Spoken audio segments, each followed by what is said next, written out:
हमारी यही प्रार्थना रहेगी कि जीवन भी एक अभिनय है। मान लो हम एक अभिनय है, आपको पति का अभिनय, आपको पत्नी का अभिनय है, कहीं माता का अभिनय है, कहीं पुत्र का अभिनय है। ये सब अभिनय करते हुए पूरा जीवन हमें व्यतीत करना है। लेकिन जीवन किसके लिए व्यतीत करना है, ये प्रश्न का समाधान चाहिए। हम धन कमाते हैं, हम सब कुछ करते हैं भोगों के लिए, सुविधा के लिए। सुविधा किसके लिए? जीवन के लिए। लेकिन जीवन किसके लिए? प्रश्न यहाँ खड़ा हो जाता है। अगर जीवन जीवनेश परमात्मा के लिए है तो हमारा जीवन धन्य हो गया। नहीं तो ना आपका अभिनय रहेगा, ना आपका धन रहेगा, ना आपका शरीर रहेगा। एक समय वो आने वाला है जो हमारा नाम चिन्ह भी मिटा देगा।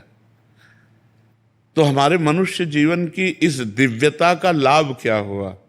जो देव दुर्लभ नर देही कही गई, उसका लाभ क्या हुआ? उसका लाभ हुआ परमात्मा का सुमिरन, परमात्मा का चिंतन। जितनी यश कीर्ति है, ये बड़े बड़े चक्रवर्ती सम्राट हो गए, कौन जानता है उनको? धीरे धीरे धीरे धीरे काल के गर्त में वो सब चला जाता है। इसलिए इस खुशी को हम खुशी ना माने। हम खुशी, वो आखिरी खुशी प्राप्त करें जिसमें दुख का लेश नहीं है। वो भगवान का सुमिरन और भगवान की प्राप्ति है। अगर परमात्मा चिंतन है तो मान में और अपमान में, लाभ और हानि में, सुख और दुख में, जन्म और मृत्यु में समान स्थिति प्राप्त होती है। इसलिए हमारी प्रार्थना है, भगवान ने आपको भेजा वृंदावन और यहाँ संत समागम में आए तो कुछ नियम ले लो नाम जप का। नाम जप करते हैं नियम पूर्वक। आप हमें बताइए कि हमको क्या करना चाहिए। एक छोटा सा काउंटर ले लीजिए, समझ रहे, और उसमें 10,000 नाम 24 घंटे में जप लीजिए। क्या जाता है अंगूठी में? राधा राधा राधा राधा। और फिर आप देख लीजिए, हर परिस्थिति को मिटिया मेट करके परमानंद में निमग्न करने वाला प्रभु का नाम है। आपके सामने मैं बैठा हूं, दोनों किडनी फेल है। हर कष्ट बाह्य इतना और अंदर से आनंद इतना है कि हम तुम्हें कैसे बताएं। हर समय मैं प्रसन्न रहता हूं, मृत्यु का किंचन मात्र कोई भय नहीं रह गया, किसी से कोई अपनापन नहीं, कोई परायापन नहीं।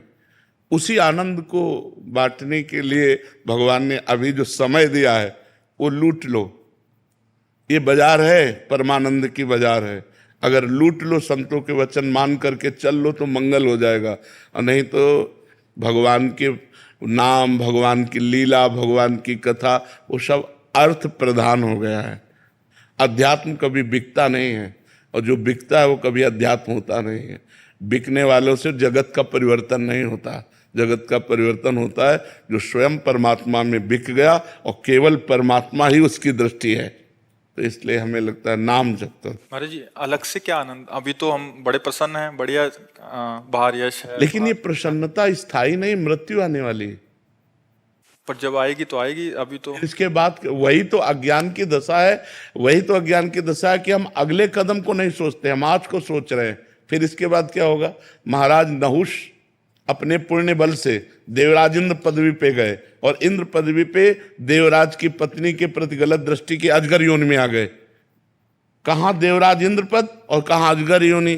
तो आज हम मनुष्य हैं, हमें पीड़ा है तो हम डॉक्टर को दिखा सकते हैं, और कल जब हम कीड़े मकोड़े पशु पक्षी बनेंगे तब हमारा क्या होगा?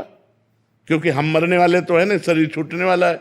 हम तो अविनाशी हैं, जो मेरा स्वरूप है वो अविनाशी है, शरीर परिवर्तनशील है। तो हमको ऐसी पुण्य, तप, नाम जप, तीर्थयाटन इतना कर लेना चाहिए कि हमारा अगला जन्म फिर मनुष्य का हो, और फिर मैं अपने भारत देश की, विश्व की सेवा करूं और मंगल में कीर्ति को प्राप्त हूं।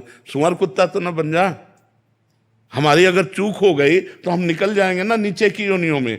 हम आज इतना उत्साहित ना हो आज के व्यवस्था में, क्योंकि कल की वो व्यवस्था आने वाली है जिसका हम निवारण नहीं कर सकते, और हम लोग उसी को सूचना देने के लिए बैठे। ये कोई किसी को कहेगा, हम तो कहते हैं एक बात सुन लो, मरोगे तुम्हें याद है? तुम्हें ये याद है कि तुम मरोगे? उसके होश खराब हो जाते हैं कि बाबा से आशीर्वाद मांगने आते हैं ये तो ये एक ऐसा शब्द है जो झकझोर के रख देगा आपको, और कब मरना है इसका कोई पता नहीं। अभी हम आपसे बोल रहे, हो सकता है अगला सेकंड हम बोल ना पाए। माया का खेल ऐसा है, माया का खेल ऐसा है, इसलिए हम सावधान करते हैं, राधा राधा राधा राधा, कुछ नहीं लगता, बस अंदर से बोलना है राधा राधा राधा। और अगर मान सको तो कोई नशा ना करो। करते हो कोई नशा? बहुत सुंदर बात है। और एक मैं कहना चाहता हूँ प्रेमानंद जी का, मैं पिछले 2 साल से आपको फॉलो कर रहा हूँ और सोशल मीडिया पे तो चाहे, और जो मतलब मैं जब आ रहा था यहाँ पे सोचा था कि मैं क्या पूछूं, सब एक सवाल पूछते हैं, कुछ पूछना चाहिए, तो जो भी सवाल मेरे मन में आ रहा था अगले दिन उसका आंसर मिल रहा था आप ही के थ्रू इंस्टाग्राम पे। तो आज का यूथ और जनरेशन सब आपको फॉलो कर रहा है और आपके जो आप ज्ञान देते हो इतने हेल्पफुल है आने वाली पीढ़ी के लिए। तो मेरे पास कोई सवाल नहीं है, बस मैं इतना कहना चाहता हूँ कि मैं जानता हूँ पिछले 10-20 साल से किडनी फेल के साथ चल रहे हो। जी। मैं आज कहना चाहता हूँ कि कभी मैं आपके काम आ सकता हूँ तो आज एक किडनी मेरी आपके नाम। नहीं नहीं नहीं नहीं, तुम स्वस्थ रहो, सुखी रहो, प्रसन्न रहो। मैं भगवान की कृपा से एकदम स्वस्थ हूँ, और जब तक उनका बुलावा नहीं आएगा तब तक ये किडनी हमको ले नहीं जाएगी, और जब बुलाया आ जाएगा तो जिसका आ जाता है फिर उसको जाना पड़ता है। पर आपका ये सद्भाव हम बहुत हृदय से स्वीकार करते हैं। आप स्वस्थ रहो, आप प्रसन्न रहो, सुखपूर्वक आनंद पूर्वक रहो, और नाम जप करते रहना, ठीक है? लव प्रसाद